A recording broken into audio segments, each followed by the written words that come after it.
तो आज हिवाळी अधिवेशनचा तिसरा दिवस सुरू आहे आणि महाराष्ट्र राज्य घरेलू कामगार समन्वय समितीकडनं एक आंदोलन करण्यात येत आहे. ज्या आंदोलनाच्या मागण्या काय आहेत त्यांच्याशी बघूया.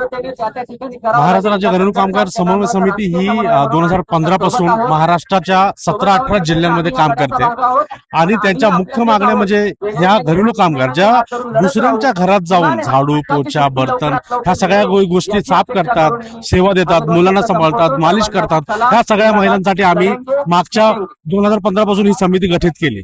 परंतु हा कायदा 2008 पासून महाराष्ट्रात पहिलं महाराष्ट्र असे जिथे 2008 ला एक पहिला कायदा आला, त्यानंतर 2011 ला त्या कायद्याच्या अंतर्गत एक महाराष्ट्र राज्य घरेलू कामगार कल्याणकारी मंडळ तयार करण्यात आलं. त्याच्यामध्ये 2-4 योजना होत्या, त्यावेळेस विमा योजना पण होती, पण 2011 ते 2014 एवढा तो काळ चालला. त्यानंतर सगळ्या योजना बंद करण्यात आल्या.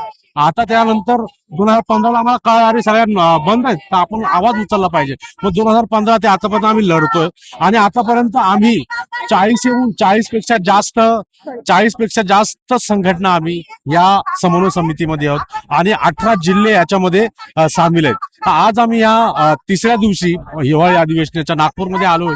इथे आम्ही विचार करतो की ESIC ही जी कॉन्ट्रॅक्ट पद्धतीने काम करणारे जे कामगार असतात त्यांना ही ESIC चालू असते, परंतु यांना कॉन्ट्रॅक्ट नसतो, पण तरी पण यांचा मालक असतो. आता ESIC मध्ये कसं असतं की मालक कोणतरी डिफाईन झाला पाहिजे. यांचा मालक ह्या एक महिला 10 घरात काम करते, परंतु यांना जो आहे मालक कोणी एक नसतो. त्याच्यामुळे यांचा एक मालक म्हणजे जे मंडळ आहे, सरकार आहे, ते मालक त्याला झालं पाहिजे आणि त्याच्या अंतर्गत यांना ESIC मिळाली पाहिजे. ही एक मागणी आहे. दुसरी मागणी, अशा खूप महिला आहेत ज्या वयाच्या 70 वयापर्यंत काम करतात दुसऱ्याच्या घरी जाऊन, परंतु त्यांना कोणती 60 नंतर ह्या कायद्यामध्ये त्यांना काही तरतूद नाहीये. तर त्याच्यानंतरही त्यांना पेन्शन चालू झाली पाहिजे, कारण जेव्हा वय महिलांची जास्त होते त्यावेळेस त्यांना घरातून कामावून काढलं जातं. व ते कुठे ना कुठे थांबलं पाहिजे आणि त्यांना 60 वयानंतर जे पेन्शन मिळाली पाहिजे आणि त्यांना भत्ता मिळाला पाहिजे. तिसरी मागणी ही आहे की आम्ही 2020 ला एक हायकोर्टामध्ये केस जिंकलो होतो, ज्याच्यामध्ये सांगितलं होतं की या कायद्याच्या अंतर्गत एक तरतूद होती, त्रिपक्षीय बोर्ड झाला पाहिजे होता. पण तो बोर्ड आतापर्यंत 2020 ते आता 2025 झालंय, 4 वर्ष झाले, ही आतापर्यंत त्रिपक्षीय बोर्ड झालेला नाहीये. तर त्याच्यामुळे कुठे ना कुठे मला वाटतं की त्रिपक्षीय कायदा सरकारला सांगितलं तरी पण नाही झालंय. चौथी गोष्ट ही की केंद्र सरकारला सुप्रीम कोर्टाने सांगितलं 29 जानेवारी 2025, आता 11 महिना चालू आहे, 12 महिना चालू झालाय, 6 महिन्यात त्यांना एक कमिटी गठन करायची, ती पण झाली नव्हती.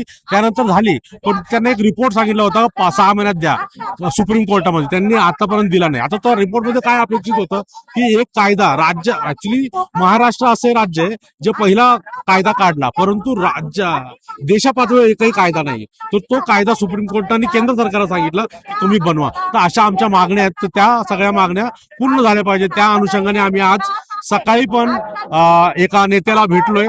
त्यांनी आश्वासन दिले की मुंबईत आम्ही जे म्हणजे अण्णासाहेब बनसोडे जे विधान परिषदेचे उपाध्यक्ष आहेत, त्यांनी सांगितलं की एक मुंबईत आम्ही एक मोठा मेळावा मीटिंग घेऊ याची आणि सगळ्या अधिकाऱ्यांना बोलू, त्याची पण आम्ही वाट बघतोय.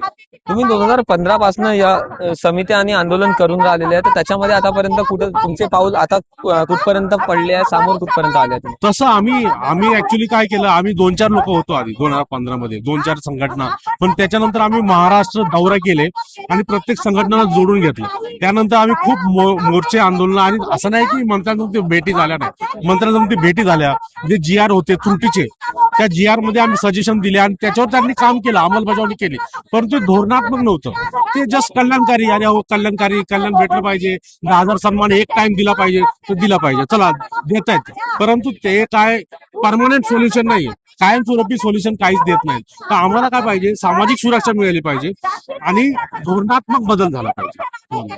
तुम्हाला वाटतं या वेळेला तुमच्या ज्या अपेक्षा, ज्या मागण्या आहेत तुमच्या, त्या पूर्ण होतील?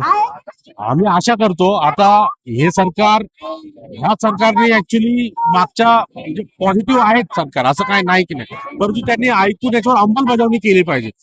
वारंवार ते ऐकतात, सगळं ऐकून घेतात, समजून घेतात, परंतु ते त्याची अंमलबजावणी करत नाही. कुठे ना कुठे ही अंमलबजावणी गरजेची. हे होतं महाराष्ट्र राज्य घरेलू समन्वय समितीद्वारा केल्या गेलेल्या आंदोलनाच्या मागण्या आणि त्यांचे विचार.